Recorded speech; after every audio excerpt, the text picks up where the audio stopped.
भारत में इस वक्त बड़ी साजिशें चल रही हैं जो हम सबको सोचने की ज़रूरत है। मैं बार बार कहता हूँ कि आरएसएस वो संगठन है जो भारत के संविधान लोकतंत्र को कमज़ोर करना चाहता है। वही चीज़ सामने आ गई है। आरएसएस ही की विचारधारा के लोग सुप्रीम कोर्ट में एक याचिका डाल चुके हैं। उस याचिका में ये लिखा है कि भारत के संविधान में जो शब्द जुड़े हैं, सेकुलर शब्द, समाजवाद, इसको हटाया जाए, क्योंकि इस दोनों शब्दों से किसको तकलीफ़ है? आरएसएस की विचारधारा को लोगों को तकलीफ़ है। इसीलिए उन लोगों ने याचिका डाली है, संविधान को कमज़ोर करने के लिए और भारत को हिंदू राष्ट्र को बनाने के लिए। इसलिए याचिका डाली गई है। किसने डाली है? कोई और नहीं डालता, सिर्फ आरएसएस ही की विचारधारा के लोग डालते हैं, जो एक सबसे बड़ा सांसद है, अपने आप को बहुत बड़ा बीजेपी का नेता बताता है। इससे साफ जाहिर होता है। इसीलिए मैं बार बार कहता हूँ कि आरएसएस बीजेपी एक ही है। आरएसएस के 32 संगठन हैं। 32 संगठनों में से एक संगठन बीजेपी है। बीजेपी हर एक काम आरएसएस ही के बताए रास्ते पे करती है। चाहे पाबंदी लगी थी सरकारी लोगों के ऊपर कि वो आरएसएस के कार्यालय में ना जाए, उसको हटा दिया। आरएसएस जो चाहता है वही होता है इस बीजेपी सरकार में। इसीलिए हम कहते हैं, जो आरक्षण के ऊपर सुप्रीम कोर्ट ने फैसला दिया है कि कोटे में कोटा दिया जाए, ये भी साजिश है आरक्षण को ख़त्म करने की, कि एकदम ख़त्म करेंगे तो लोग उधम मचियाने लगेंगे, सड़कों पे उतर जाएंगे। तो धीरे धीरे करके आरक्षण को ख़त्म किया जाए। इसलिए कोटे पे कोटा की बात की गई है।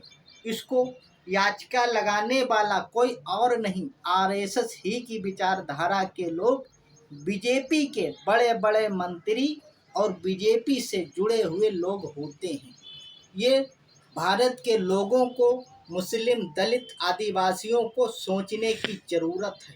जो वह वोट पे फैसला आया है कि इसको संशोधन किया जाएगा, ये भी समझो साजिश की तहत है कि निशाना इनके सामने सिर्फ दो ही लोग हैं, मुस्लिम, दलित, आदिवासी। बाकी जो ऊंची जात के लोग हैं उनको आगे ये बढ़ाना चाहते हैं।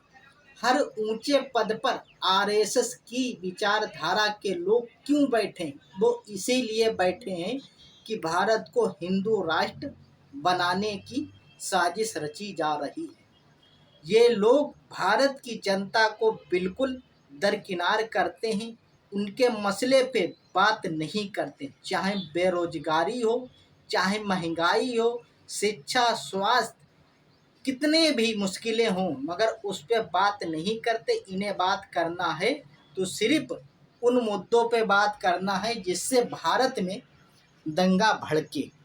वही चीज़ पिंकी चौधरी करता है। पिंकी चौधरी एक आरएसएस का आतंकवादी है, मुस्लिमों के ऊपर अत्याचार कर रहा है, उस पे ऊपर कोई कार्रवाई नहीं होती। वो इसलिए नहीं होती कि मोदी जी भी, अमित शाह भी, ये सब आरएसएस ही की विचारधारा के हैं। इनको मालूम है ये मेरा ही आदमी है, इसलिए उस पर कार्रवाई नहीं होती। उस पर बड़े बड़े मुकदमे या बड़ी बड़ी धारा नहीं लगती। अगर इस जगह पर हमारा मुस्लिम भाई या दलित भाई या आदिवासी भाई होता या सिख भाई होता, तो उसको बड़ी बड़ी धाराओं में लगाकर जेल में डाल देते और उसको बाहर नहीं निकलने देते। ये लोग देश के गद्दार हैं, बाबा साहेब भीमराव अंबेडकर के खुले हुए दुश्मन हैं। जो लोग आज हर घर तिरंगा लहराने की बात करते हैं। उन लोगों ने 52 साल तक अपने हेडक्वार्टर पर तिरंगा नहीं लहराया, तो आज वो किस ढंग से तिरंगा लहराने की बात कर रहे हैं, जबकि वो तिरंगे के पीछे छुपकर भारत के संविधान लोकतंत्र को कमजोर कर रहे हैं। काम वही कर रहे हैं जो आरएसएस चाहता है।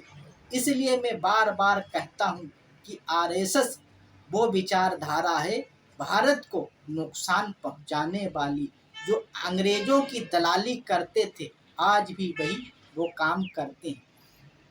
आज के खबर मिली है कि गुरमीत राम रहीम सिंह पैरोल पे छोड़ा गया। वो इसलिए छोड़ा गया कि हरियाणा में विधानसभा के चुनाव, मोदी जी को इससे मतलब नहीं है कि कितनी बेटियों के साथ उसने बलात्कार किया या कितनी हत्याएं की, उन्हें इससे मतलब नहीं। मोदी जी को सिर्फ सत्ता से मतलब है, चाहे गुरमीत हो, चाहे आसाराम बापू हो, चाहे स्वामी चिन्मयानंद हो, चाहे कुलदीप सेंगर हो, कोई भी बलात्कारी हो, बड़ा बड़ा बलात्कारी है, उसके साथ में ये खड़े दिखाई देते हैं। इसीलिए हम कहते हैं हम सबको एकजुट होकर इसके लिए मुकाबला करना होगा।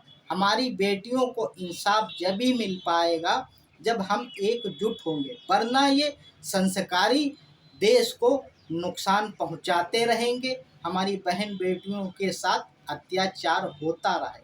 हम सब एकजुट होकर इस बीजेपी सरकार का मुकाबला करें। जो लोग इनके साथ में खड़े हैं इनकी सरकार बनाने में, चाहे नीतीश कुमार हो, चंद्रबाबू नायडू हो, चाहे चिराग पासवान हो, इनके ऊपर भी हमें नज़र रखना पड़ेगी कि भारत के संविधान को कमज़ोर करने में ये लोग भी साथ दे रहे हैं। इस बात को मेरे भाइयों ध्यान रखना। हम इसीलिए बार बार आरएसएस को कोट करते हैं कि आरएसएस ही की वो विचारधारा है भारत के संविधान लोकतंत्र को कमज़ोर करती है। जब से बीजेपी की सरकार आई है, सुप्रीम कोर्ट में आरएसएस की विचारधारा के, हाई कोर्ट में आरएसएस की विचारधारा के लोग कितने पहुंच कर जज बन चुके हैं, किस तरीके के वो फैसले दे रहे हैं, ये हमें सोचने की ज़रूरत है। इसी बात को मैं ख़त्म करते हुए सभी साथियों से जय हिंद।